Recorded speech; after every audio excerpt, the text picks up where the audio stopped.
சென்னை சோழிநல்லூர் தொகுதிக்குட்பட்ட கோவிலம்பாக்கம் ஊராட்சியில் காந்தி நகரில் முனுசாமி என்பவர் வீட்டில் நேற்று இரவு 5 நபர்கள் உறங்கிக் கொண்டிருந்தார். அதாவது முனுசாமியின் மனைவி ராணி, ராணியின் மகள் சாந்தி, சாந்தியின் கணவர் ரகு, அவர் இருவருக்கும் பிள்ளை அஜித்குமார் 5 நபர்கள் உறங்கிக் கொண்டிருந்த பொழுது அதிகாலையில் அஜித்குமார் என்பவர் லைட் சுவிட்சை ஆன் பண்ணிவிட்டு வெளியே சென்று விட்டார்.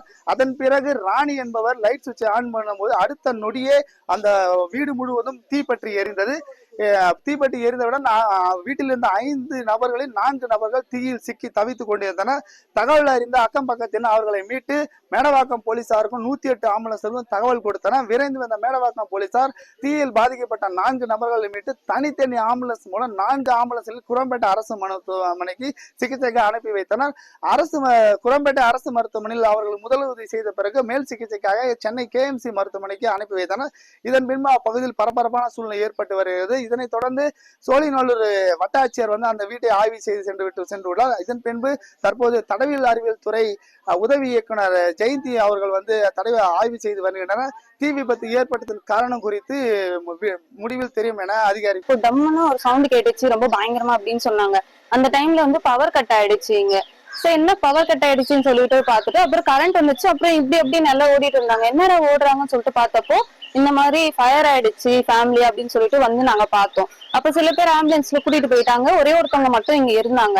அப்புறம் போலீஸ் எல்லாருமே அவங்க எல்லாம் செக் பண்ணிட்டு இருந்தாங்க. அப்புறம் வீடியோ ப்ரெஸஸ் எல்லாமே பாத்துட்டு இருந்தாங்க. காலையில ஒரு 6:10 போன டைம் திடீர்னு டம்முன்னு சத்தம் கட்டுச்சு. எல்லாரும் ஓடி பார்த்தோம். மேல அந்த இது இருக்குல்ல, ஜாலியில அப்படியே வெளியே நெருப்பு வந்தது. அப்ப அவர் பார்த்தா உள்ள அந்த ரூமுக்குள்ள இருந்தவரு இந்த கை இது உடம்புலாம் எல்லாம் எரிஞ்சு போச்சு. அவரு வந்தாரு. வந்த உடனே என்ன நடந்தது என்னன்னு நாங்க போய் கேட்டோம். அவருக்கே தெரியல.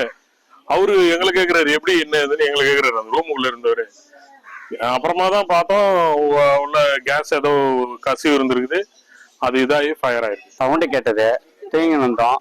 அப்ப சவுண்டு கேட்கும் போது வெளியே பார்த்தா ஃபயர் ஆயின்னு வந்தது. அவரை பார்த்தா ஒரு ஆள் மட்டும் தீ கேடுதோ வெளியே வந்தாரு. நாங்க என்ன பண்ணோம், சரி ஒரு ஆள் தான் இருக்குன்னு சொல்லிட்டு பார்த்தா உள்ள போய் பார்த்தா 4 பேர் இருந்தாங்க. 5 பேர்ல 4 பேர் மட்டும் தீக்க, ஒரு ஆள் மட்டும் பாத்ரூம் போயிருந்தாரு. அவர் கை கால வராது, அவர் மட்டும் வெளியே இருந்தாரு. அது 4 பேர் வரல, 3 பேர் மட்டும் உள்ளே இருந்தாங்க. நாங்க பக்கத்து வீட்டுல கூப்பிட்டு நாங்க வெளியே தந்தோம். ஒரு ஆள் மட்டும் வந்துட்டாரு தப்பிச்சு.